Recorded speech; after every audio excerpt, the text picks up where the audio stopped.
稲妻の地で人々に見どころを尋ねれば、その多くが花火ある祭りを進めるだろう。夜の帳が降り、空と海が一つになるとき、逆飛びの流星のごとく咲き誇る花火に、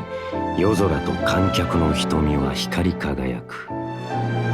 かような刹那の美しさを手掛ける少女こそ、稲妻で最も優れた腕を持つ花火職人、宵宮だ。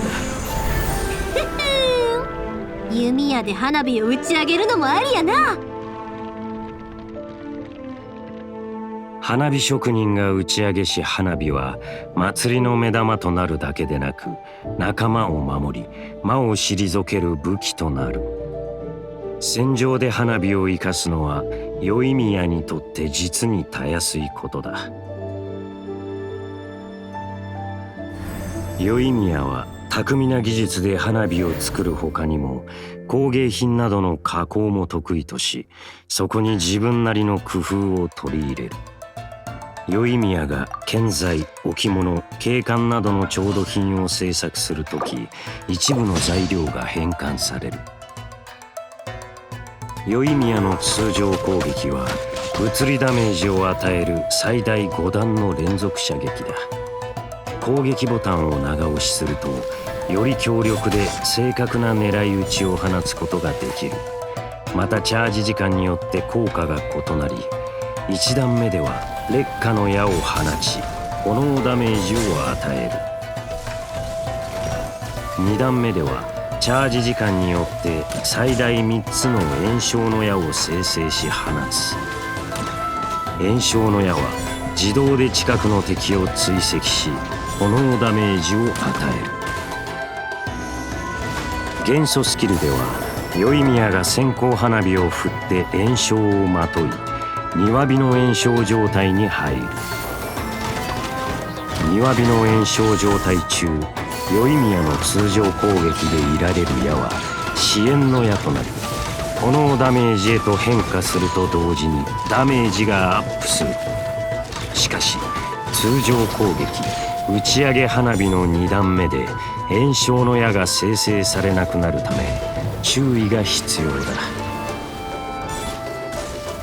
天賦袖火百景図解放後、元素スキル継続中に宵宮の通常攻撃が命中すると、宵宮自身に炎ダメージアップ効果が3秒付与される。この効果は重ね合わせが可能だ。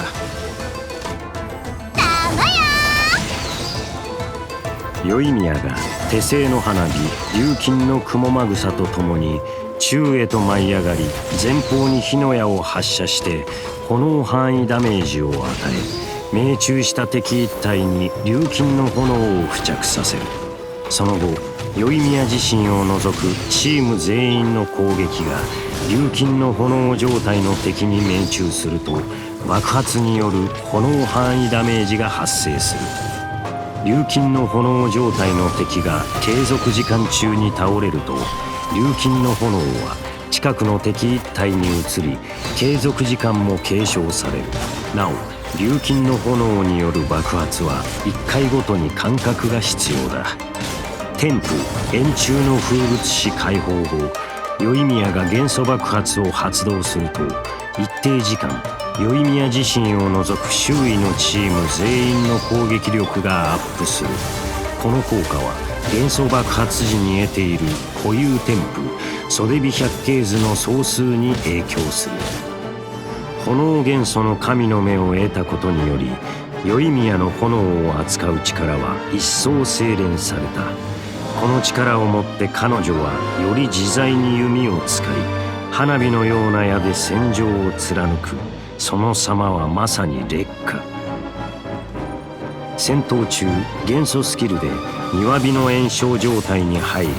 強化された弓で敵を撃ち抜く。同時に天賦袖火百景図で自身の炎ダメージをアップさせる。強化状態が終わったら元素爆発で追い打ちをかけるといい。その後退場して他のチームメンバーに攻撃力アップを付与し、炎ダメージによる援護を施せば花火とともに敵は消え失せしまいとなるだろう。夜空に花火が散り、見とれた客たちが場を離れる頃、宵宮はすでに次の花火を準備し始めている。すべての夜がそうであったように、変わらぬ時の中、咲き誇る花火は稲妻人の焦がれる喜びと驚きとなった。咲いて消える花火、集まり散る人々。俺はこのような光景をとうの昔に見慣れている。